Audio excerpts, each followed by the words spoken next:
નમસ્કાર દર્શક મિત્રો, આપ જોઈ રહ્યા છો TV9 ઇન્ડિયા। હવે જોઈએ અગત્યના સમાચાર।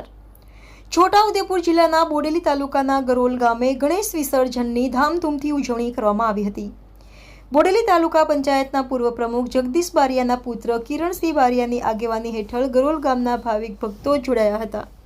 ગરોલ ગામે ગણેશ વિસર્જનને લઈને ગણપતિ દાદાના ભાવિક ભક્તોએ ડીજેના ગીતો સાથે ગણપતિ દાદાના ગીતોના સુરે ઝૂમી ઉઠ્યા હતા।